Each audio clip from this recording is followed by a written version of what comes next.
Hello दोस्तों, कैसे आप सभी। स्वागत है आप सबके अपने YouTube channel the Edu academy पर।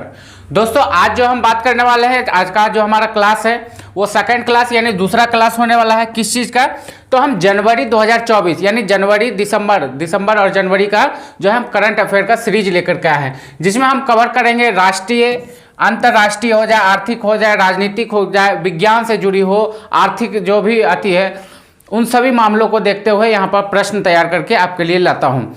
लगभग जो है 40 से 50 क्वेश्चन एक क्लास में हम यहाँ पर डिस्कशन करते हैं। और आज जो है डे 2 यानी क्लास दूसरा क्लास है। इससे पहले एक क्लास आपको जो है मैंने यहाँ पे करवा दिया है। तो चलिए ज़्यादा समय न लेते हुए आज का जो है क्लास हम शुरू करते हैं और देखते हैं सबसे पहला प्रश्न। सबसे पहला प्रश्न की बात करें तो सबसे पहला प्रश्न है कि पूर्वी क्षेत्रीय परिषद की 26वीं बैठक कहाँ आयोजित की गई। पूर्वी क्षेत्रीय परिषद की 26वीं बैठक कहाँ आयोजित की गई थी? तो इसका जवाब हो जाएगा पटना में। कहाँ पे बात हो जाएगा? कहाँ आयोजित की गई थी? पटना में आयोजित की गई थी। अब चलिए पूर्वी क्षेत्र के बारे में और कुछ जान ले। तो इसमें जो है इस बैठक की अध्यक्षता किसके द्वारा की गई थी? केंद्रीय गृह और सहकारिता मंत्री अमित शाह जी के द्वारा किया गया था। इस बैठक की अध्यक्षता किनके द्वारा किया गया था? केंद्रीय गृह मंत्री और जो है सहकारिता मंत्री भी है अमित शाह जी के द्वारा यह बैठक का अध्यक्षता किया गया था। पूर्वी क्षेत्र परिषद के सदस्य कौन कौन है? तो इसमें जो है बिहार, ओडिशा, पश्चिम बंगाल और झारखंड राज्य जो है शामिल है। किसमें? पूर्वी क्षेत्रीय परिषद में कौन कौन शामिल है? बिहार, ओडिशा, पश्चिम बंगाल और झारखंड शामिल है। क्लियर है? आगे बढ़ते हैं, अगला प्रश्न देखें। अगला प्रश्न है कि दिव्यांगों के सशक्तिकरण हेतु सर्वश्रेष्ठ व्यक्ति का राष्ट्रीय पुरस्कार किसे दिया गया? दिव्यांगों के सशक्तिकरण के हेतु सर्वश्रेष्ठ व्यक्ति का राष्ट्रीय पुरस्कार किसे दिया गया? तो उनका नाम है प्रशांत अग्रवाल। किन्हें? प्रशांत अग्रवाल जी को जो है ये अवार्ड से नवाजा गया है। बात कर ले यह पुरस्कार किसके द्वारा दिया गया है? तो ये पुरस्कार जो दिया गया राष्ट्रपति द्रौपदी मुर्मू जी के द्वारा प्रदान किया गया है। किसके द्वारा? राष्ट्रपति द्रौपदी मुर्मू के लिए। पुरस्कार क्या है? दिव्यांगों के सशक्तिकरण हेतु सर्वश्रेष्ठ व्यक्ति का राष्ट्रीय पुरस्कार किन्हें मिला है? प्रशांत अग्रवाल को। किनके द्वारा दिया गया? तो राष्ट्रपति द्रौपदी मुर्मू जी के द्वारा दिया गया है। क्लियर है? आगे बढ़ते हैं, अगला प्रश्न देख ले। अगला प्रश्न है कि भारत में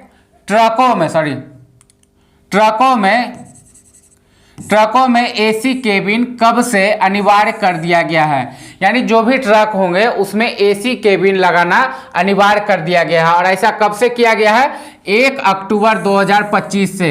यानी 1 अक्टूबर 2025 से जो भी ट्रक, नए ट्रक जो है मैन्युफैक्चर होंगे उसमें जो केबिन होगा, ड्राइवर का जो केबिन होगा उसमें एसी अनिवार्य रूप से रहेगा। यानी हर हाल में उसमें एसी का सिस्टम फिट करना होगा। लेकिन इसमें किसमें है?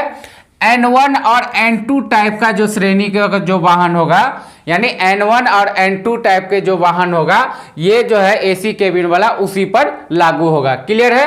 कब से? तो 1 अक्टूबर 2025 से जो है ट्रकों के केबिन को एसी युक्त कर दिया जाएगा। क्लियर है? आगे बढ़ते हैं, अगला प्रश्न देख ले। अगला प्रश्न है कि मध्य प्रदेश का नया मुख्यमंत्री किसे चुना गया है? मध्य प्रदेश का नया मुख्यमंत्री किसे चुना गया है? तो मध्य प्रदेश का नया मुख्यमंत्री कौन बना है? मोहन यादव। मोहन यादव जी जो है मध्य प्रदेश के नए मुख्यमंत्री के रूप में चुने गए हैं। उप मुख्यमंत्री भी वहां पे 2 चुने गए हैं। तो 2 उप मुख्यमंत्री कौन कौन है? राजेंद्र शुक्ला और जगदीश देवड़ा। राजेंद्र शुक्ला और जगदीश देवड़ा ये 2 क्या बने हैं? उप मुख्यमंत्री बने हैं। वहीं पर बात की जाए विधानसभा अध्यक्ष किन्हें बनाया गया है? तो नरेंद्र सिंह तोमर को। किन्हें? नरेंद्र सिंह तोमर को जो है विधानसभा अध्यक्ष के रूप में चुना गया है। क्लियर है? ये पहले जो है नरेंद्र सिंह तोमर क्या थे? ये पहले केंद्रीय मंत्री थे। इन्हें जो है विधानसभा का चुनाव लड़ाया गया था और ये जीतने के बाद इन्हें विधानसभा का अध्यक्ष के रूप में जो है निर्वाचित किया गया है। क्लियर है? आगे बढ़ते हैं दोस्तों। आगे बढ़ने से पहले आपसे एक रिक्वेस्ट है कि आप हमारे चैनल द ईडू एकेडमी को सब्सक्राइब जरूर कर लीजिए। इस वीडियो को लाइक, कमेंट और शेयर भी कर दीजिएगा। आपके एक सब्सक्राइब से हमारा मनोबल जो है दोगुना हो जाता है और मेहनत करने में ज़्यादा मज़ा आता है। चलिए अब आते हैं प्रश्न पर। अगला प्रश्न है कि राजस्थान का मुख्यमंत्री किसे चुना गया है। राजस्थान के नए मुख्यमंत्री के रूप में कौन चुने गए हैं, तो भजन लाल शर्मा। कौन, भजन लाल शर्मा जो है राजस्थान के नए मुख्यमंत्री के रूप में चुने गए हैं। राजस्थान में भी 2 उप मुख्यमंत्री चुना गया है, उनका नाम है प्रेमचंद्र बैरवा और दिया कुमारी। कौन कौन, प्रेमचंद्र बैरवा और दिया कुमारी जो है राजस्थान के 2 उप मुख्यमंत्री होंगे। और विधानसभा अध्यक्ष के रूप में वासुदेव देवनानी जी को चुना गया। किन्हें, वासुदेव देवनानी जी को विधानसभा अध्यक्ष के रूप में चुना गया है। क्लियर है। आगे बढ़ते हैं, अगला प्रश्न देख लें। अगला प्रश्न है कि ऊर्जा संरक्षण हेतु जम्मू के छात्रों के नेतृत्व वाला राष्ट्रीय आंदोलन 4E वेव, राष्ट्रीय आंदोलन का नाम क्या है, 4E वेव को कहां लॉन्च किया गया। 4E वेव को कहां लॉन्च किया गया, तो इसका सही जवाब हो जाएगा दिल्ली में। कहां पे लॉन्च किया गया, दिल्ली में लॉन्च किया गया। क्वेश्चन एक बार फिर से सुन लीजिएगा। ऊर्जा संरक्षण हेतु जम्मू के छात्रों के नेतृत्व वाला राष्ट्रीय आंदोलन 4E वेव को कहां पे लॉन्च किया गया, तो जवाब हो जाएगा इसका दिल्ली। अब थोड़ा सा बात किया जाए कि इसे लॉन्च किसके द्वारा किया गया, तो लॉन्च करने वाले थे केंद्रीय मंत्री आर.के. सिंह जी के द्वारा। किनके द्वारा लॉन्च किया गया, केंद्रीय मंत्री आर.के. सिंह जी के द्वारा। 4E वेव, ये इसे याद रखिएगा, 4E वेव जो इसमें 4 चीज शामिल किया गया है। क्या क्या किया गया है, तो इसमें किया गया है पर्यावरण मित्रता को, अर्थव्यवस्था, शिक्षा और सशक्तिकरण को समाहित करता है। 4E वेव में क्या क्या चीज है, तो पर्यावरण मित्रता, अर्थव्यवस्था, शिक्षा और सशक्तिकरण जो है 4E वेव में शामिल किया गया है। क्लियर है। आगे बढ़ते हैं, अगला प्रश्न देख लें। अगला प्रश्न है आकांक्षी ब्लॉक कार्यक्रम के लिए पहली डेल्टा रैंकिंग किसके द्वारा जारी की गई। आकांक्षी ब्लॉक कार्यक्रम के लिए पहली डेल्टा रैंकिंग किसके द्वारा जारी की गई, तो इसका सही जवाब हो जाएगा नीति आयोग के द्वारा। किसके द्वारा, नीति आयोग के द्वारा जो है पहली डेल्टा रैंकिंग जारी की गई है। अगर बात की जाए कि इसमें टॉप के 2 ब्लॉक कौन से थे, टॉप के 2 ब्लॉक कौन कौन से हैं, तो पहला जो है वो है तिरयानी ब्लॉक। कौन सा, तिरयानी ब्लॉक जो तेलंगाना राज्य का है। कहाँ का, तेलंगाना राज्य का तिरयानी ब्लॉक पहले नंबर पे है। और दूसरे नंबर पर कौशाम्बी ब्लॉक है जो उत्तर प्रदेश राज्य के अंतर्गत आता है। कौन सा, कौशाम्बी ब्लॉक उत्तर प्रदेश राज्य का आता है।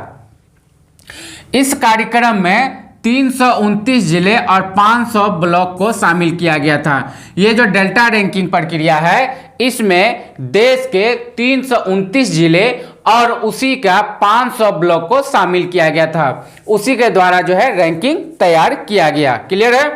आगे बढ़ते हैं, अगला प्रश्न देख लें। मेरा गांव मेरी धरोहर परियोजना को किसके द्वारा लॉन्च किया गया। मेरा गांव मेरी धरोहर परियोजना को किसके द्वारा लॉन्च किया गया, तो ये किया गया है संस्कृति मंत्रालय के द्वारा। किसके द्वारा, संस्कृति मंत्रालय के द्वारा मेरा गांव मेरी धरोहर परियोजना को लॉन्च किया गया है। इस पहल का उद्देश्य की बात की जाए तो इसका उद्देश्य जो है पूरे भारत में गांव का सांस्कृतिक मैपिंग और प्रलेखन करना। क्या करना, भारत में गांवों का सांस्कृतिक मैपिंग और प्रलेखन करना। कौन सा, मेरा गांव मेरी धरोहर परियोजना का जो है उद्देश्य है ये। और किसके द्वारा लॉन्च किया गया, तो ये लॉन्च किया गया संस्कृति मंत्रालय के द्वारा। क्लियर है। आप दोस्तों यहाँ पे देखेंगे कि आपको ज़्यादातर क्वेश्चन दिसंबर 2023 से लेकर के जनवरी 2024 के बीच का आपको यहाँ पे देखने को मिलेगा। इस 2 मंथ को मैं यहाँ पे कवर करके चल रहा हूँ क्योंकि आगामी जो भी एग्जाम होगा तो ये 2 मंथ जो है काफ़ी इम्पॉर्टेंट होने वाला है आपके लिए। आगे बढ़े, अगला प्रश्न देख ले कि भारत के किस विश्वविद्यालय में सीनेट सदस्य मनोनीत होने वाली पहली ट्रांसजेंडर कौन बनी है। भारत के किसी विश्वविद्यालय में सीनेट सदस्य मनोनीत होने वाली पहली ट्रांसजेंडर कौन बनी है, तो उनका नाम है रेशमा प्रसाद। क्या नाम है उनका, रेशमा प्रसाद जो है। और कहाँ की बनी है, तो पटना विश्वविद्यालय बिहार में पटना विश्वविद्यालय की ये सीनेट सदस्य बनी है। कहाँ की, पटना विश्वविद्यालय की ये सीनेट सदस्य बनी है। जो पहली ट्रांसजेंडर सीनेट सदस्य हैं। क्लियर है? आगे बढ़ते हैं, अगला प्रश्न देख लें। अगला प्रश्न है कि किस मंत्रालय द्वारा भौगोलिक सूचना प्रणाली एप्लीकेशन ग्राम मानचित्र का शुभारंभ किया गया है? किस मंत्रालय द्वारा भौगोलिक सूचना प्रणाली एप्लीकेशन ग्राम मानचित्र का शुभारंभ किया गया है? इसका सही जवाब हो जाएगा पंचायती राज मंत्रालय के द्वारा जो है ग्राम मानचित्र एप्लीकेशन का शुभारंभ किया गया है। ग्राम मानचित्र जो है, ग्राम मानचित्र एप्लीकेशन जो है, इसका अगर बात की जाए तो इसका उद्देश्य ग्राम पंचायत द्वारा स्थानिक योजनाओं को बढ़ावा देना है। इस एप्लीकेशन का क्या है?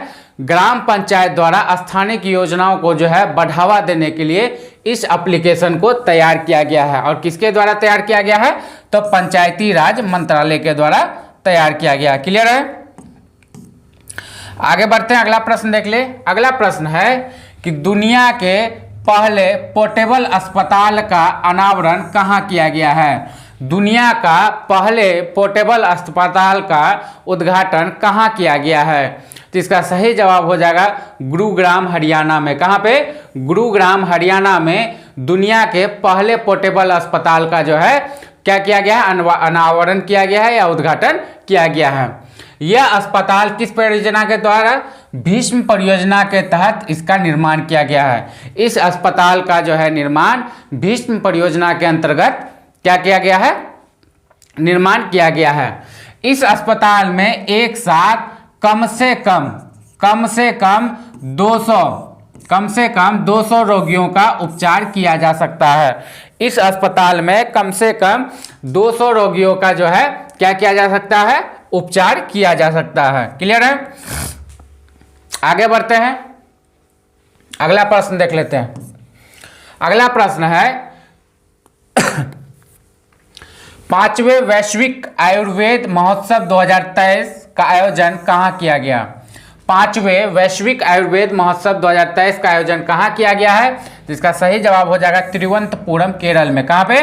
तिरुवनंतपुरम केरल में जो है 5वें वैश्विक आयुर्वेद महोत्सव 2023 का आयोजन किया गया है। इसका उद्घाटन किनके द्वारा किया गया? तो उद्घाटन जो है उपराष्ट्रपति जगदीप धनखड़ जी के द्वारा किया गया। इस महोत्सव का केंद्रीय विषय स्वास्थ्य क्षेत्र में उभरती चुनौतियों और पुनरुत्थानशील आयुर्वेद था। क्या था?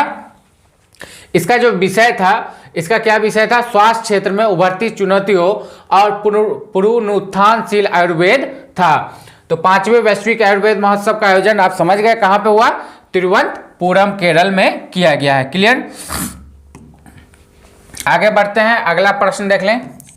अगला प्रश्न है 9वां इंडिया फूड एक्सपो 2023 का आयोजन कहाँ किया गया? 9वां संस्करण था इंडिया फूड एक्सपो 2023 का। इसका आयोजन कहाँ किया गया? तो इसका आयोजन किया गया लखनऊ में। कहाँ पे? लखनऊ उत्तर प्रदेश। लखनऊ उत्तर प्रदेश में किया गया। अब बात की जाए कि यह food expo India industries association और बागवानी और खाद्य विभाग उत्तर प्रदेश के द्वारा आयोजित किया गया था। इसे आयोजित करने वाले कौन थे? तो expo India industries association, food expo India industries association और बागवानी और खाद्य विभाग उत्तर प्रदेश के द्वारा संयुक्त रूप से इसका आयोजन किया गया था। इस फूड एक्सपो में भागीदार देश में वियतनाम भी शामिल था। यानी बाहरी देश में किसने हिस्सेदारी ली थी? तो वियतनाम भी जो है इस फूड एक्सपो में भाग लिया था। क्लियर है? अगला देखते हैं द हम्प नामक द्वितीय विश्व युद्ध संग्रहालय का उद्घाटन कहाँ किया गया? द हम्प नामक द्वितीय विश्व युद्ध संग्रहालय का उद्घाटन कहाँ किया गया? तो इसका जवाब हो जाएगा पासीघाट। कहाँ पे? पासीघाट, जो कि अरुणाचल प्रदेश में पड़ता है। वहीं पर द हम्प नामक द्वितीय विश्व युद्ध संग्रहालय जो है का उद्घाटन किया गया है। इसका उद्घाटन किसने किया? तो इसका उद्घाटन करने वाले थे एरिक गारसिटी, जो कौन है? भारत में अमेरिकी राजदूत हैं।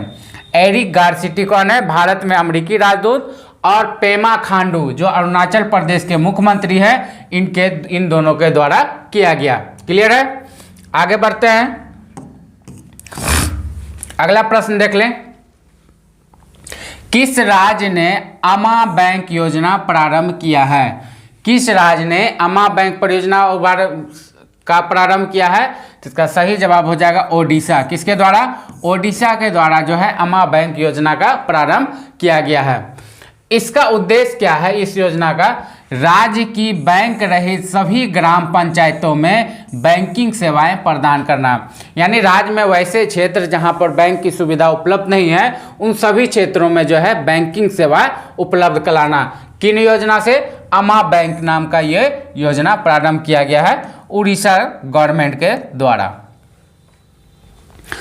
अगला प्रश्न देख ले, आयुष्मान भारत हेल्थ और वेलनेस सेंटर का नाम बदलकर क्या कर दिया गया है? आयुष्मान भारत हेल्थ और वेलनेस सेंटर का नाम बदलकर क्या कर दिया गया है? तो इसका नाम बदल करके कर दिया गया है आयुष्मान आरोग्य मंदिर। आयुष्मान आरोग्य मंदिर, यानी पहले जो आयुष्मान भारत हेल्थ और वेलनेस सेंटर नाम था अब उसे बदल करके क्या कर दिया गया है? आयुष्मान आरोग्य मंदिर। आयुष्मान भारत योजना की बात की जाए तो इसका प्रारंभ कब हुआ था? तो इसका प्रारंभ 2018 ईस्वी में किया गया था। कब किया गया था? 2018 ईस्वी में आयुष्मान भारत योजना का जो है प्रारंभ किया गया था। और आयुष्मान भारत योजना को प्रधानमंत्री जन आरोग्य योजना भी के नाम से भी जाना जाता है। किस नाम से? प्रधानमंत्री जन आरोग्य योजना के नाम से जाना जाता है। आप बहुत बार सुने होंगे PMJAY, प्रधानमंत्री जन आरोग्य योजना, इसका फुल फॉर्म होता है PMJAY, ये आप बहुत बार सुने होंगे। तो इसका फुल फॉर्म क्या होता है? प्रधानमंत्री जन आरोग्य योजना। क्लियर है? आगे बढ़ते हैं, अगला प्रश्न देख लें। अगला प्रश्न है, किस देश ने भारत के साथ हाइड्रोग्राफिक सर्वेक्षण समझौते का नवीनीकरण नहीं करने की घोषणा की है? किस देश ने भारत के साथ हाइड्रोग्राफिक सर्वेक्षण समझौते का नवीनीकरण नहीं करने की घोषणा की है? तो इसका जवाब हो जाएगा मालदीव। किसके द्वारा? मालदीव के द्वारा जो है ये घोषणा किया गया है। बात की जाए कि मालदीव और भारत के बीच ये कब हुआ था? 2019 में इस समझौते पर हस्ताक्षर हुआ था। कौन सा समझौता? हाइड्रोग्राफिक सर्वेक्षण। हाइड्रोग्राफिक सर्वेक्षण का जो है समझौता भारत और मालदीव के बीच कब किया गया था? तो 2009 में किया था, जो अब जो है मालदीव इस पे दोबारा हस्ताक्षर, यानी इस टर्म को और आगे समझौता को बढ़ाने के लिए उन्होंने मना कर दिया है। हाइड्रोग्राफिक सर्वेक्षण में सोनार प्रौद्योगिकी का प्रयोग किया जाता है। हाइड्रोग्राफिक सर्वेक्षण में किसका प्रयोग किया जाता है? सोनार प्रौद्योगिकी का प्रयोग किया जाता है। क्लियर है? ऐसे भी मालदीव के बुरे दिन हैं, भारत से पंगा ले रहा है। अगला प्रश्न देख ले, सांस्कृतिक विरासत संरक्षण। सांस्कृतिक विरासत संरक्षण के लिए कितनी परियोजनाओं को यूनेस्को एशिया पैसिफिक अवार्ड से सम्मानित किया गया है? सांस्कृतिक विरासत संरक्षण के लिए कितनी परियोजनाओं को यूनेस्को एशिया पैसिफिक अवार्ड से सम्मानित किया गया है? तो टोटल 12। कितने? 12 को सम्मानित किया गया है। इसमें भारत की बात की जाए तो 7 भारतीय परियोजना को पुरस्कार मिला है। इसमें कितने? 12 में 7 भारतीय परियोजना को जो है पुरस्कार मिला है। उसमें भी रामबाग द्वार और प्राचीर, जो कहाँ? पंजाब को उत्कृष्ट पुरस्कार प्रदान किया गया है। इन जो 7 परियोजनाओं को जो पुरस्कार मिला उसमें भी रामबाग द्वार और प्राचीर पंजाब जो है उसे उत्कृष्ट पुरस्कार प्रदान किया गया है। क्लियर है? आगे बढ़ते हैं, अगला प्रश्न देख लें। अगला प्रश्न है कि किस संगठन ने प्रोजेक्ट प्रयास लॉन्च किया है? किस संगठन ने प्रोजेक्ट प्रयास लॉन्च किया है? तो इसे लॉन्च किया है अंतर्राष्ट्रीय प्रवास संगठन ने, जिसे हम शॉर्ट फॉर्म में IMO भी कहते हैं। क्या कहते हैं? IMO। इन्होंने क्या है? प्रोजेक्ट प्रयास जो है लॉन्च किया है अंतर्राष्ट्रीय प्रवास संगठन। अब बात कर ले कि वर्ष 2023-24 के लिए प्रोजेक्ट प्रयास विदेश मंत्रालय भारत सरकार के साथ साझेदारी के साथ शुरू किया गया है। किसके साथ शुरू किया गया है? भारत सरकार का जो मंत्रालय है विदेश मंत्रालय, उसके साथ ये साझेदार करने वाला है 23-24 में। अंतर्राष्ट्रीय प्रवास संगठन की स्थापना वर्ष 1951 ईस्वी में हुई थी। कब हुई थी? 1951 ईस्वी में IMO का जो है स्थापना हुआ था। इसका मुख्यालय आपको जेनेवा स्विट्जरलैंड में है और वर्तमान समय में भारत सहित कुल 175 देश इसके सदस्य हैं। IMO में अभी कुल कितने 175 देश शामिल हैं। इसका आपको मुख्यालय कहाँ पर, HQ जो है हेडक्वार्टर इसका जेनेवा स्विट्जरलैंड में है। और इसकी स्थापना की बात की जाए तो इसकी स्थापना 1951 ईस्वी में हुई थी। कब हुई थी? 1951 ईस्वी में इसकी स्थापना हुई थी। क्लियर है? आगे बढ़ते हैं, अगला प्रश्न देख ले। अगला प्रश्न है, दुनिया का सबसे पुराना ज्ञात किला कहाँ खोजा गया है? दुनिया का सबसे पुराना ज्ञात किला कहाँ खोजा गया है? तो ये खोजा गया है साइबेरिया में। कहाँ पे खोजा गया है? साइबेरिया में जो है दुनिया का सबसे पुराना किला खोजा गया है। सबसे पुराना का मीन्स ये लगभग जो है ये किला लगभग 8000 वर्ष पुराना है। कितना है? 8000 वर्ष पुराना है ये किला जो ढूंढा गया है। कहाँ पे खूब ढूंढा गया है? साइबेरिया में ढूंढा गया है। और यह किला जो है पश्चिमी साइबेरिया में अमान्या नदी के पास स्थित है। कहाँ पे? साइबेरिया के पश्चिमी साइबेरिया में अमान्या नदी के आसपास ये किला का जो है क्या मिला गया, खोजा गया है। और ये लगभग 8000, इसका जो अनुमान लगाया गया है 8000 वर्ष पुराना यह किला है। तो यह दुनिया का सबसे पुराना किला माना जा रहा है। अगला प्रश्न देख ले। अंतर्राष्ट्रीय लिंग समानता पुरस्कार 2023 से किसे सम्मानित किया गया है? अंतर्राष्ट्रीय लिंग समानता पुरस्कार 2023 से किसे सम्मानित किया गया है? तो ये सम्मानित किया गया है अफगान महिला कौशल विकास केंद्र को। किसे? अफगान महिला कौशल विकास केंद्र को। ये सम्मान किसके द्वारा दिया जाता है? तो ये सम्मान जो है फिनलैंड के द्वारा प्रदान किया जाता है। कौन सा सम्मान? तो अंतर्राष्ट्रीय लिंग समानता पुरस्कार जो है किसके द्वारा दिया जाता है? फिनलैंड के द्वारा दिया जाता है। और 2023 में किसको मिला है? अफगान महिला कौशल विकास केंद्र को मिला है। क्लियर? आगे बढ़ते अगला प्रश्न देख ले।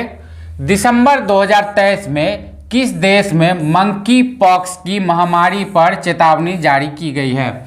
दिसंबर 2023 में किस देश में मंकी पॉक्स की महामारी का जो है पर चेतावनी जारी किया गया है? तो ये किया गया है डेमोक्रेटिक रिपब्लिक ऑफ कांगो। कौन से देश में? डेमोक्रेटिक रिपब्लिक ऑफ कांगो में जो है दिसंबर 2023 में मंकी पॉक्स एक महामारी के रूप में आएगा, इसका जो है चेतावनी जारी किया गया है। मंकी पॉक्स की बात की जाए तो एक वायरस जनित रोग है। क्या है? यह एक वायरस जनित रोग है और इंसानों में यह वायरस पहली बार वर्ष 1970 में जो है पाया गया था। कब पाया गया था? वर्ष 1970 में पहली बार जो है मंकी पॉक्स इंसानों में पाया गया था। आगे बढ़ते हैं, अगला प्रश्न देख लें। WHO ने किस बीमारी को उपेक्षित उष्णकटिबंधीय रोग जिसे NDT घोषित किया है? तो ये जो रोग का नाम है नोमा रोग। कौन सा रोग?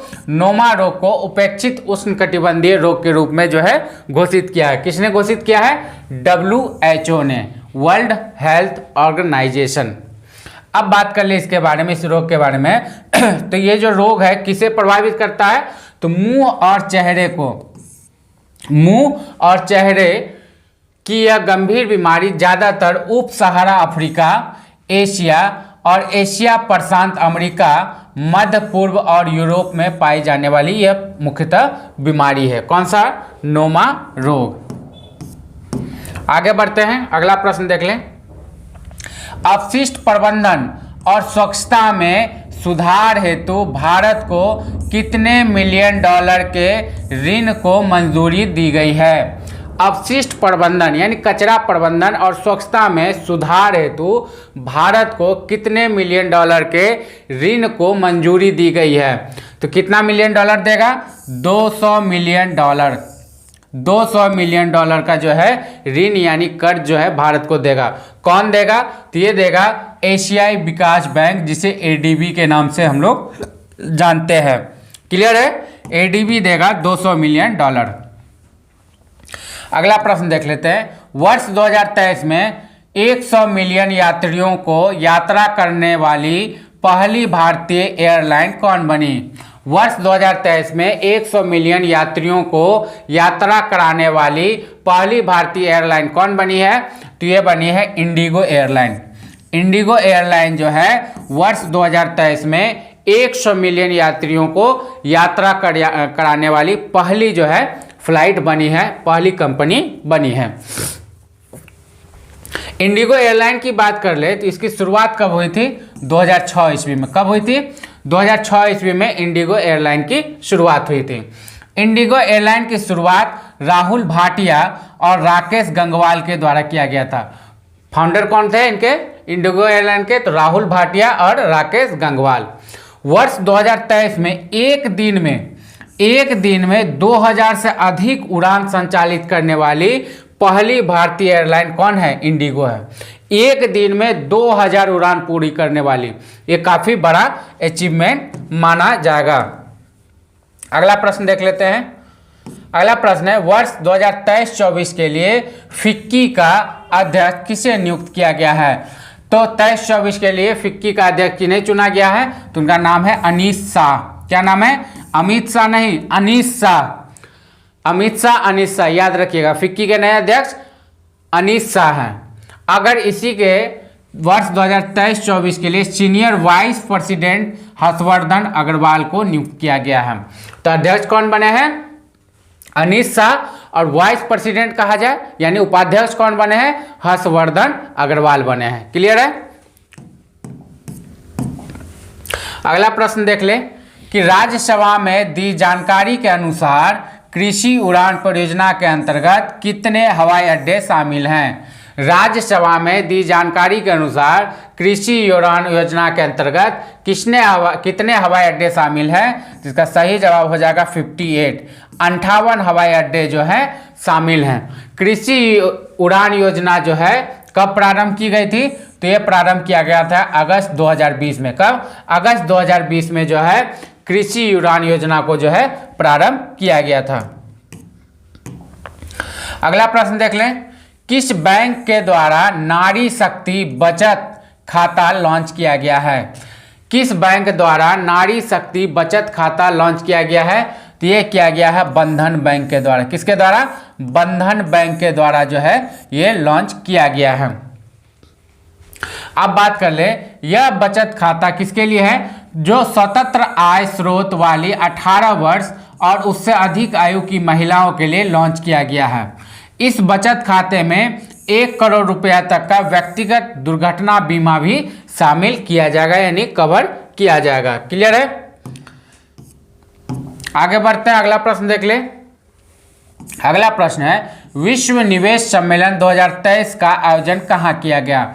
विश्व निवेश सम्मेलन 2023 का आयोजन कहाँ किया गया है? इसका सही जवाब हो जाएगा नई दिल्ली में। कहाँ किया गया है? नई दिल्ली में जो है विश्व निवेश सम्मेलन 2023 का जो है आयोजन किया गया है। अब इसके बारे में थोड़ा सा बात कर ले। 2023 में इसका कौन सा संस्करण था? 27वां संस्करण आयोजित किया गया था। वर्ष 2023 के लिए इसका विषय क्या था? निवेशकों को सशक्त बनाना। निवेशकों को सशक्त बनाना जो है विश्व निवेश सम्मेलन 2023 का विषय था। क्लियर है? आगे बढ़ते अगला प्रश्न देख ले।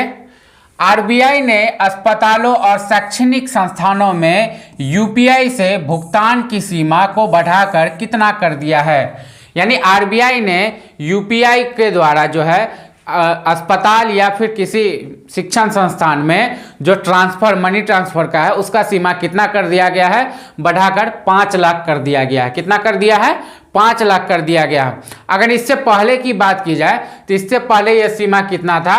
1 लाख रुपए तक था। यानी आप किसी अस्पताल में एक साथ जो है 1 लाख रुपया ट्रांसफर या किसी स्कूल कॉलेज यूनिवर्सिटी में अपनी फीस के रूप में 1 लाख तक ट्रांसफर कर सकते थे। लेकिन अब आरबीआई ने इस 1 लाख को बढ़ा करके कितना कर दिया है? इसका लिमिट 5 लाख रुपया कर दिया है। क्लियर है? तो दोस्तों आज का क्लास यहीं पर समाप्त होता है। आशा और उम्मीद है कि आपको ये जो है पूरा सेशन पसंद आया होगा। अगर ये सेशन पसंद आया है तो आप इस सेशन को लाइक, कमेंट और शेयर जरूर कर दीजिएगा। साथ ही साथ कमेंट जरूर कीजिएगा आप लोग, और हमारे इस चैनल द एडू एकेडमी को सब्सक्राइब जरूर कर दीजिएगा। अगर आपको लगता होगा कि मुझे कुछ सुधार करने की ज़रूरत है और क्वेश्चन को इसमें ऐड करने की ज़रूरत है तो आप वो भी हमें सजेस्ट कर सकते हैं। आपके सजेशन को मैं गंभीर रूप में लूँगा और अपने में आपके फीडबैक को मैं शामिल ज़रूर करूँगा। ठीक है, तो दोस्तों मिलते हैं फिर अगले वीडियो में, तब तक के लिए टाटा बाय बाय, जय हिंद।